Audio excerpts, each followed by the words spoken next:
Welcome back to Ukulele Corner. That was Matteo Carcassi's Siciliano, and we are playing this in the key of A minor. And we've worked on playing a lot of melodies that imply a lot more. As the melodies move around, single notes moving, you hear chords and they build chords. Now this piece is much more clear with a melody and a bass part written out. So there are these, it's in 3/4 time, and there are the sustained dotted half notes. Remember, if you put a dot after any rhythm, it gets half of its value added. So a half note gets 2 counts.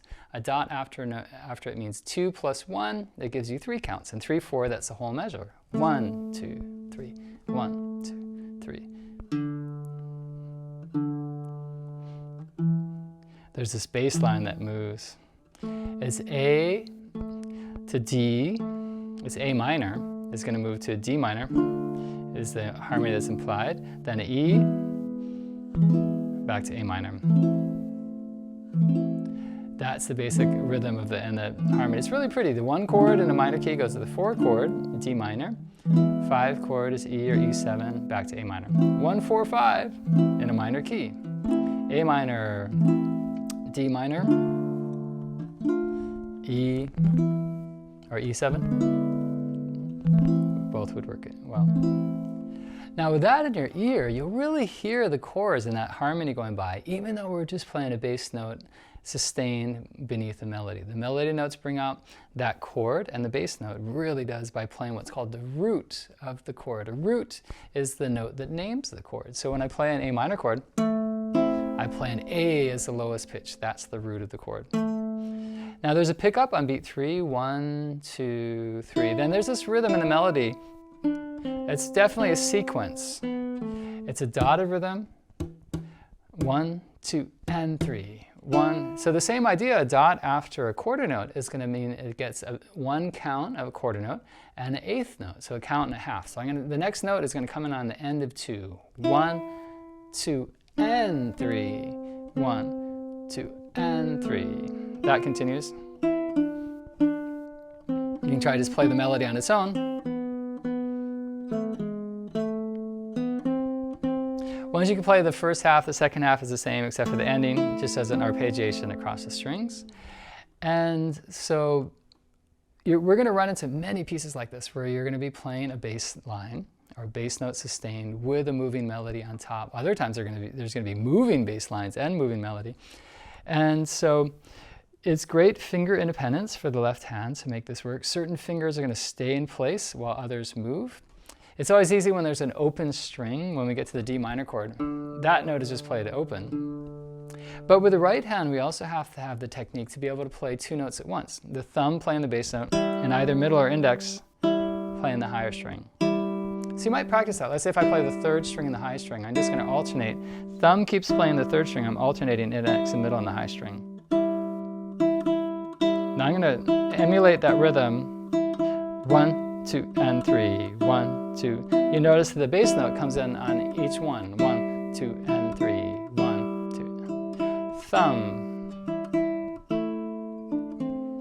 That's the right hand technique of the piece. And it's really a great challenge. It's a lot of fun. And this is going to open up all kinds of possibilities for you when you start doing this.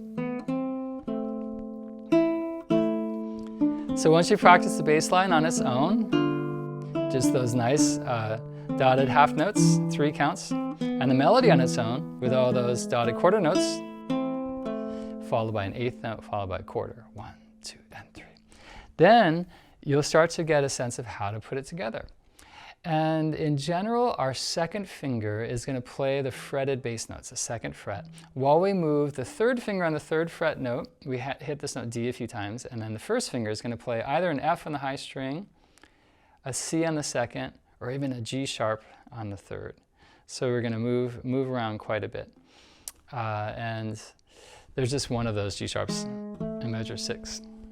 So when we put it together, it goes 3, 1, 2, 3, 1, 2. Let the bass notes ring. Let the melody really ring out as much as it can. Open strings, no problem. Here, leave your 2nd finger down while you move to the 1st, releasing the 3rd finger. 3, 1 here. Walks back up. 2. Measure 9 is basically repeating the first thought.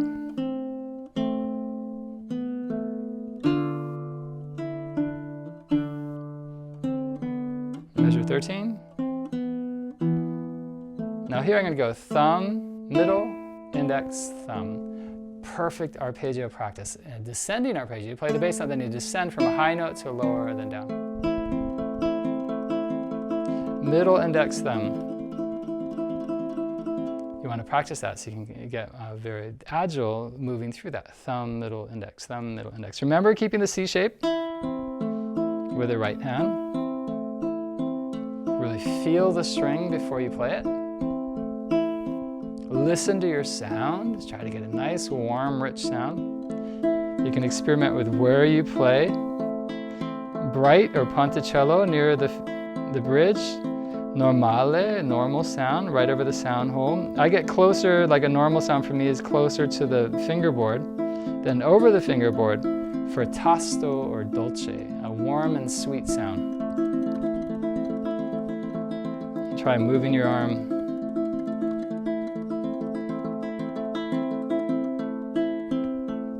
So those last couple measures, there's a whole exercise right there that you can pick up on.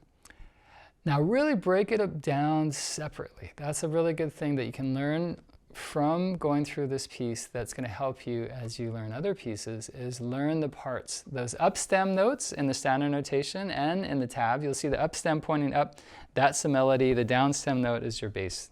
So it gets a little confusing because there are two parts written on the same musical staff. You have the up stems for melody, down stems for bass. So really try to see the separation of that. And each one, the up stems or the down stems, they're always going to equal 3 counts per measure. We're in 3/4 time. That's going to be consistent all the way through, regardless of what the rhythms might be. Our bass notes in this case are really obvious because they're those dotted half notes. They just ring out through the whole measure, 3 counts. There are a couple times when the melody and bass overlap, like measure 2. So it's written, what's happening technically in the bass is that there's a rest there on beat 3, or it's just an overlap and it's the same note, the melody and the bass are the same note. But to not complicate the score too much, I still write it as a dotted half note. But we're going to play this note A on the beat 1 and on beat 3. So 1, 2, and again 3. Now there you could use your thumb to play that note and then move down to the 4th string. I wrote to use your middle finger, or index, sorry. Then your thumb has time to get ready to play the 4th string. But either way works. Keep that in mind. Often, I'll put these right-hand fingerings down, but there's so many different possibilities that can work really well. So keep that in mind. And even if you watch carefully what I play, I'm not always playing exactly what's written here. I'm just feeling it naturally. And I've worked for years of developing the concepts that I sort of intuitively apply to pieces when I play. And that's what we're going to work on together. But really, being clear with it to start with. And main thing is alternating index and middle, having the independence to play your thumb with those bass notes while alternating. That's the key. That's the main lesson that you can learn from this piece, getting that finger independence. And it's a really beautiful piece. Have fun and strum those chords. You might go 1, 2, and 3. 1, 2, and 3. Even put a brush on beat 2. That has a nice feel to it. So the raschiato roll or brush, I'm just fanning out from pinky, ring, middle, index. That'll take some practice if you haven't done it. And even just starting by just doing this, getting your fingers comfortable, making a fist, starting from the pinky and fanning out.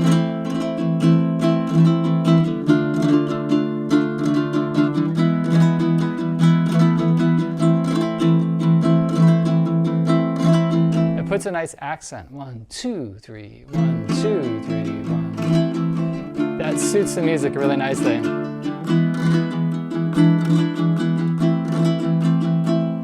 So you can experiment a little bit with strumming from the chords that are implied. Remember, it's A minor, D minor, E, back to A minor, 4-bar cycle. And that is this wonderful piece by Matteo Carcassi, Siciliano, and I hope you enjoy it. I'll see you again soon.